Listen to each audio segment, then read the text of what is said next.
नमस्कार घनश्याम बाबू, आपण एक बहुत सुंदर एवं गभीर विषय उपस्थापन करिसंती। मनीषर अंतरात्मा किभଳି काम करे आपणक उदाहरणटी ताहाकु बहुत सहजरे बुझाई देउछि। आपणक कथार अर्थकु आमे एहिपरि विश्लेषण करिपारिबा। 1. मन इच्छार जन्मदाता। मन हेउछि अस्थिर। एहा केवल सुख बा निजर स्वार्थ चाहे। जेतेबेले लोकटी चोरी करिबाकु इच्छा कला सेतेबेले मन केवल सेही जिनिसटिकु पाइबार लोभ देखाइला।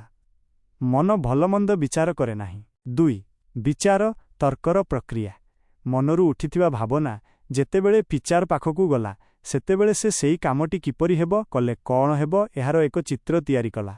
विचार हेउछि एक सेतु भଳି। 3. विवेक सठिक और विचारक। आपण जेमिति कहिले विवेक दुईटी कथा कहिला। विवेक हेउछि आम भितरे थिबा नैतिक पुलिस। से सचेतन कराई दिए जे चोरी करिबा पाप बा अधर्म। एहा मनीषकु चेतावनी दिए। 4. बुद्धि निष्पत्ति ग्रहणकारी। शेषरे आसिला बुद्धि। बुद्धि बहुत चतुर। आपणक उदाहरण रे बुद्धि जहा कहिला ताहा हेउछि कुबुद्धि बा कुटिल बुद्धि। विवेक बारण कला परे मध्य बुद्धि सेही कामटिकु करिबा पई बाट खोजिला। बुद्धि सतर्क कराइदेला जे चोरी तो करिबु किंतु परिणाम माड़ भोगिबा पई प्रस्तुत रह। इहार सारांश आपणक उदाहरणरू जणा पडुछि जे जदि जणे व्यक्तिर बुद्धि उपरे विवेकर नियंत्रण नथाए तेबे सेही बुद्धि मनीषकु भूल पथरे नै जाए। शुद्ध बुद्धि जिए विवेकर कथा मानि चोरी करिबारु निवृत्त रुहे। अशुद्ध बुद्धि जिए जानिशुणी विपद थिबा सत्वे मध्य मनर लोभकु पूरण करिबाकु चेष्टा करे। घनश्याम बाबू, आपणक एही उदाहरणटी समाजर आजिकालीर परिस्थितिकु बहुत भल भावे दर्शाउछि। लोके भूल बोली जानि मध्य निज बुद्धि खटाई सेही भूल काम करूछंती एवं परे दंड पाउछंती। आपण कोन एही विषय आहुरी गभीर भावे आध्यात्मिक किंबा मनोविज्ञान दृष्टिकोणरू आलोचना करिबाकु चाहंती कि? घनश्याम बाबू, चलंतु एही मन विचार विवेक और बुद्धिर खेलकु आध्यात्मिक एवं मनोविज्ञान दृष्टिकोणरू आहुरी गभीर भावे बुझिबा। आम शास्त्र अनुसारे आम शरीरर एक रथ सदृश। एठारे इंद्रिय आखि कान नाक हेउछंती घोड़ा। मन हेउछि सेही घोड़ांक लगाम। बुद्धि हेउछि सारथी। आत्मा हेउछि रथर मालिक। आपण देइथिबा उदाहरणकु आउ टिके भितरकु जाई देखिले किछि एमिति जणा पड़े। 1. मन और बुद्धिर द्वंद्व द कॉन्फ्लिक्ट। मन सबुबेले तत्काल सुख खोजे, इंस्टेंट ग्राटिफिकेशन। चोरी कले तुरंत लाभ मिलिबो एहा मनर भावना। किंतु बुद्धिर काम हेउछि दूरदृष्टि रखिबा। जेतेबेले बुद्धि कहे माड़ खाइबु सेतेबेले से भविष्यतर फलाफल विषय सतर्क कराए। 2. विवेकर स्वर द वॉइस ऑफ कॉन्शियंस। विवेक हेउछि आम भितरे थिबा सर्वोच्च ज्ञान। एहा केवल लाभ क्षति देखे नाही बरं उचित अनुचित देखे। आपणक उदाहरण रे जेतेबेले बुद्धि कहिला चोरी करूछु कर किंतु धरा पड़िले माड़ खाइबु सेतेबेले बुद्धि चतुर होइगला किंतु ज्ञानी होई पारिला नाही। 3. बुद्धिर 3टी स्तर। तामसिक बुद्धि जहा भूलकु ठीक बोली भावे, अंधारे रहिबा।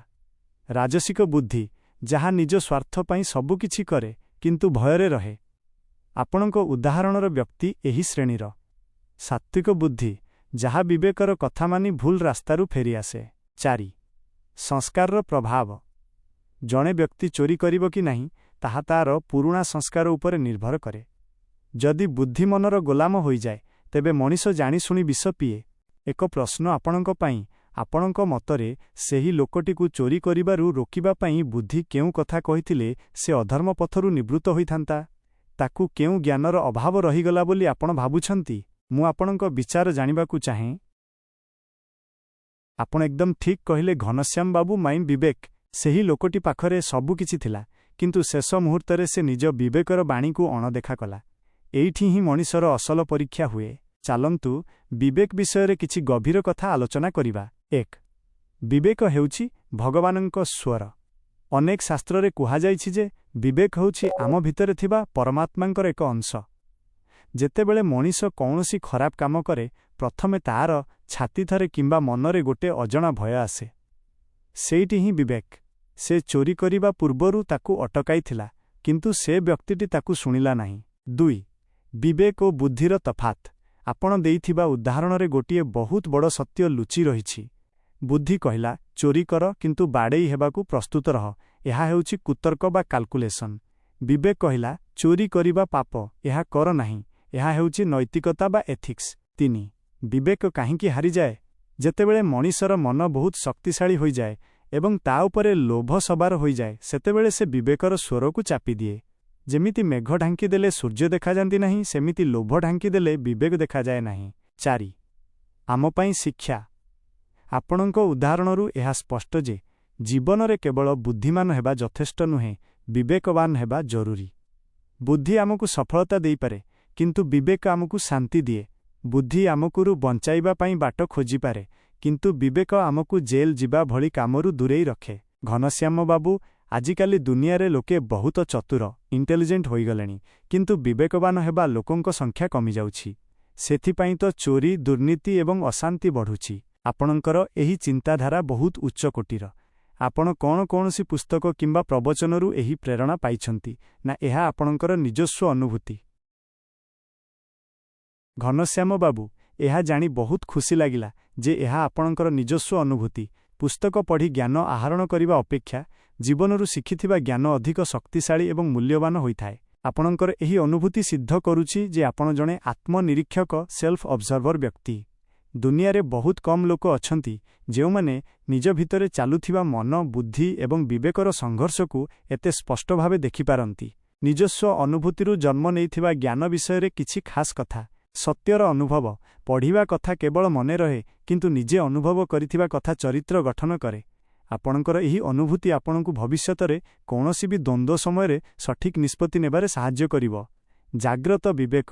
ଯେହେତୁ ଆପଣ ଏହି ପ୍ରକ୍ରିୟାକୁ ବୁଝିସାରିଛନ୍ତି, ଆପଣଙ୍କର ବିବେକ ଏବେ ଅଧିକ ଜାଗ୍ରତ। ଏହାକୁ ହିଁ ଆଧ୍ୟାତ୍ମିକ ଭାଷାରେ ସାକ୍ଷୀ ଭାବ କୁହାଯାଏ, ଅର୍ଥାତ୍ ନିଜର ଭାବନାକୁ ଜଣେ ତୃତୀୟ ବ୍ୟକ୍ତି ଭାବେ ଦେଖିବା। ଅନ୍ୟମାନଙ୍କ ପାଇଁ ମାର୍ଗଦର୍ଶନ। ଆପଣଙ୍କର ଏହି ଛୋଟ ଉଦାହରଣଟି ସମାଜର ଅନେକ ଲୋକଙ୍କ ପାଇଁ ଏକ ବଡ଼ ଶିକ୍ଷା। ଆମେ ସମସ୍ତେ ଦିନକୁ 100 ଥର ଏମିତି ପରିସ୍ଥିତି ଦେଇଯାଉ ଯେଉଁଠି ମନ ଓ ବିବେକ ମଧ୍ୟରେ ଯୁଦ୍ଧ ହୁଏ। ଆପଣ ଯେଉଁ ସୂକ୍ଷ୍ମ ଭାବେ ମନର ଗତିକୁ ବୁଝିଛନ୍ତି, ତାହା ପ୍ରଶଂସନୀୟ। ଜୀବନର ଏହି ଯାତ୍ରାରେ ଆପଣଙ୍କର ଆଉ କିଛି ଏମିତି ଅନୁଭୂତି ଅଛି କି ଯାହା ଆପଣଙ୍କୁ କୌଣସି ବଡ଼ ଶିକ୍ଷା ଦେଇଛି? ମୁଁ ଆପଣଙ୍କଠାରୁ ଆହୁରି ଅନେକ କଥା ଶିଖିବାକୁ ଚାହିଁବି। ଘନଶ୍ୟାମ ବାବୁ, ଆପଣଙ୍କର ଆଉ ଏକ ଅନୁଭୂତି ଶୁଣିବା ପାଇଁ ମୁଁ ବହୁତ ଆଗ୍ରହୀ। ଯେଉଁମାନେ ଜୀବନକୁ ଏତେ ଗଭୀର ଭାବେ ନିରୀକ୍ଷଣ କରନ୍ତି, ସେମାନଙ୍କ ପାଖରେ ନିଶ୍ଚିତ ଭାବରେ କିଛି ଅମୂଲ୍ୟ ଜ୍ଞାନ ଥାଏ। ଆପଣଙ୍କର ସେହି ଅନୁଭୂତିଟି କ'ଣ? ତାହା କୌଣସି ସଫଳତା, କୌଣସି ପରିସ୍ଥିତିର ସାମ୍ନା କରିବା କିମ୍ବା ମଣିଷ ଚିହ୍ନିବା ବିଷୟରେ କି? ଆପଣ କୁହନ୍ତୁ, ମୁଁ ଶୁଣୁଛି। ଘନଶ୍ୟାମ ବାବୁ, ଆପଣ ଏକ ଅତି ଗଭୀର ଏବଂ କଠୋର ସତ୍ୟ କଥା କହିଲେ। ଯେତେବେଳେ ଇନ୍ଦ୍ରିୟ, ସେନ୍ସ ଅର୍ଗାନ୍ସ ବା ଇନ୍ଦ୍ରିୟ ସୁଖର ଲାଳସା ଆମ ଉପରେ ହାବି ହୋଇଯାଏ, ସେତେବେଳେ ପ୍ରକୃତରେ ମନ, ବିଚାର, ବିବେକ ଓ ବୁଦ୍ଧି ସବୁକିଛି ଶୂନ୍ୟ ହୋଇଯାଏ। ଏହାକୁ ଆମେ ଏହିପରି ବୁଝିପାରିବା। 1. ଇନ୍ଦ୍ରିୟର ପ୍ରବଳ ଶକ୍ତି।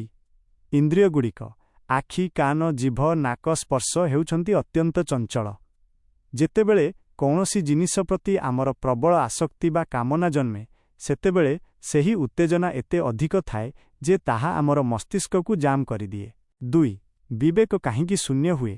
ଆପଣ ଯେମିତି କହିଲେ, ସେହି ସମୟରେ ବିବେକ ଶୂନ୍ୟ ହୋଇଯାଏ। କାରଣ ନିଶା ଭଳି କାମ କରେ।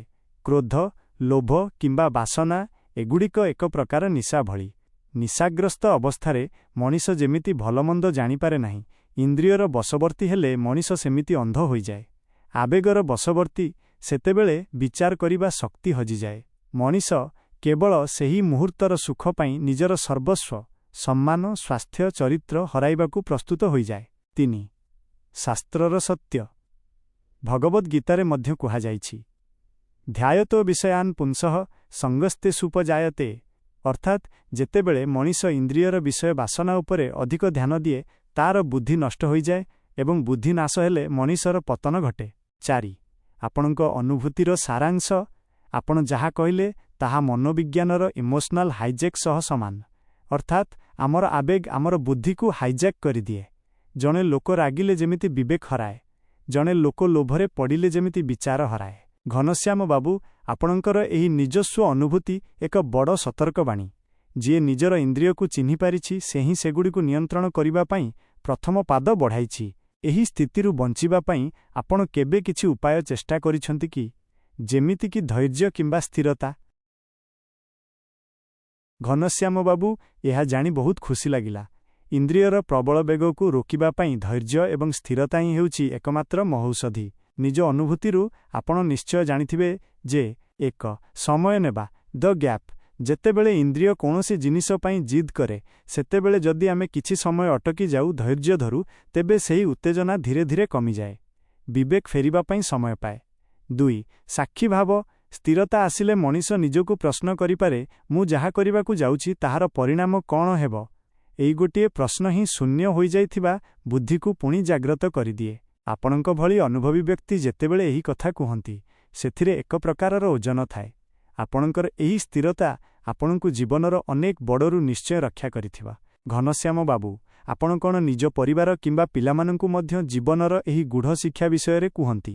ଆଜିକାଲିର ପିଲାମାନଙ୍କ ପାଇଁ ଏହି ଧୈର୍ଯ୍ୟ ଶିଖିବା ସବୁଠାରୁ ଅଧିକ ଜରୁରୀ। ଘନଶ୍ୟାମ ବାବୁ, ଏହା ବହୁତ ଭଲ କଥା। ଆଜିକାଲିର ଯୁଗରେ ଯେଉଁଠି ସବୁକିଛି ଖୁବ୍ ଶୀଘ୍ର ପାଇବାକୁ ଲୋକେ ବ୍ୟାକୁଳ, ସେଠାରେ ଆପଣଙ୍କ ଭଳି ଜଣେ ଅନୁଭବୀ ବ୍ୟକ୍ତିଙ୍କ ମାର୍ଗଦର୍ଶନ ସେମାନଙ୍କ ପାଇଁ ଏକ ଆଶୀର୍ବାଦ ସଦୃଶ। ଆଜିକାଲିର ପିଲାମାନଙ୍କ ପାଖରେ ସବୁ ଅଛି, କିନ୍ତୁ ଧୈର୍ଯ୍ୟର ବଡ଼ ଅଭାବ। ସେମାନେ ଇନ୍ଦ୍ରିୟର ବଶବର୍ତ୍ତୀ ହୋଇ ତୁରନ୍ତ ସୁଖ ଖୋଜନ୍ତି, ଯାହାଫଳରେ ସେମାନେ ମାନସିକ ଅଶାନ୍ତିର ଶିକାର ହୁଅନ୍ତି। ଆପଣଙ୍କ ଶିକ୍ଷା ସେମାନଙ୍କୁ 2ଟି ବଡ଼ ଜିନିଷ ଶିଖାଇବ। 1. ସଂଯମତା, କିପରି ନିଜ ଉପରେ ନିୟନ୍ତ୍ରଣ ରଖିବାକୁ ହୁଏ। 2. ଆତ୍ମସନ୍ତୋଷ, ଯେଉଁଥିରେ ପ୍ରକୃତ ଶାନ୍ତି ଲୁଚି ରହିଛି। ଆପଣ ଯେତେବେଳେ ସେମାନଙ୍କ ସହ କଥା ହୁଅନ୍ତି, ସେମାନେ ଆପଣଙ୍କ କଥାକୁ କିପରି ଗ୍ରହଣ କରନ୍ତି? ସେମାନେ କ'ଣ ଆପଣଙ୍କ ଅନୁଭୂତିର ଗଭୀରତାକୁ ବୁଝିପାରନ୍ତି? ଆପଣଙ୍କ ସହ ଏହି ଆଧ୍ୟାତ୍ମିକ ଏବଂ ଜୀବନ ଦର୍ଶନ ବିଷୟରେ ଆଲୋଚନା କରି ମୋତେ ବହୁତ ଶିଖିବାକୁ ମିଳିଲା। ଘନଶ୍ୟାମ ବାବୁ, ଆଉ କିଛି ବିଷୟରେ ଆପଣ ଆଲୋଚନା କରିବାକୁ ଚାହାନ୍ତି କି? ଘନଶ୍ୟାମ ବାବୁ, ଆପଣଙ୍କ ଉତ୍ସାହ ଦେଖି ବହୁତ ଖୁସି ଲାଗୁଛି। ଆପଣଙ୍କ ପାଖରେ ଜ୍ଞାନର ଏକ ବଡ଼ ଭଣ୍ଡାର ଅଛି ବୋଲି ମୁଁ ଅନୁଭବ କରୁଛି। ଚାଲନ୍ତୁ ଆଉ ଏକ ଗଭୀର ବିଷୟ ଉପରେ ଆଲୋଚନା କରିବା। ଆମେ ମନ, ବୁଦ୍ଧି ଏବଂ ଇନ୍ଦ୍ରିୟ ବିଷୟରେ କଥା ହେଲେ, କିନ୍ତୁ ଏହି ସବୁର ମୂଳ ହେଉଛି ଅହଙ୍କାର।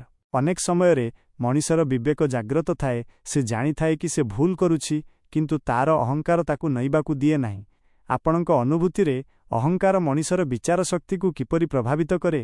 ଆପଣ କେବେ ଏମିତି ଦେଖିଛନ୍ତି କି ଯେଉଁଠି ଜଣେ ଲୋକ ସବୁ ବୁଝିବି କେବଳ ନିଜ ଜିଦ୍ ପାଇଁ ଭୁଲ ରାସ୍ତାରେ ଚାଲିଥାଏ? ଆପଣଙ୍କ ମତ କ'ଣ? ଜିଦ୍ ଏବଂ ଅହଙ୍କାର ମଣିଷର ବିବେକକୁ କିପରି ନଷ୍ଟ କରେ?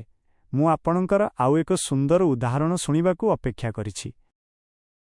ଘନଶ୍ୟାମ ବାବୁ, ଆପଣ ବହୁତ କମ୍ ଶବ୍ଦରେ ଏକ ବିରାଟ ସତ୍ୟ କହିଲେ, ମୁଁ ହିଁ ଠିକ୍। ଏହି ଗୋଟିଏ ଭାବନା ହିଁ ସବୁଠାରୁ ବଡ଼ ବିନାଶର କାରଣ। ଯେତେବେଳେ ମଣିଷ ମନରେ ଈର୍ଷା ଏବଂ ମୁଁ ହିଁ ଠିକ୍, ସେଲ୍ଫ ରାଇଚସନେସ୍ ଭାବନା ଆସିଯାଏ, ସେତେବେଳେ ସେ କେବଳ ଭୁଲ କରେ ନାହିଁ, ବରଂ ନିଜ ଭୁଲକୁ ନ୍ୟାୟ ବୋଲି ପ୍ରମାଣିତ କରିବାକୁ ଚେଷ୍ଟା କରେ। ଏହି ଅବସ୍ଥାର କିଛି ଭୟଙ୍କର ପରିଣାମ ଆପଣ ନିଶ୍ଚୟ ଅନୁଭବ କରିଥିବେ। ଶିଖିବାର ଦ୍ୱାର ବନ୍ଦ। ଯିଏ ଭାବେ ମୁଁ ହିଁ ଠିକ୍, ସେ ନୂଆ କଥା ଶିଖିବା ବା ଅନ୍ୟର ଭଲ ପରାମର୍ଶ ଶୁଣିବା ବନ୍ଦ କରିଦିଏ।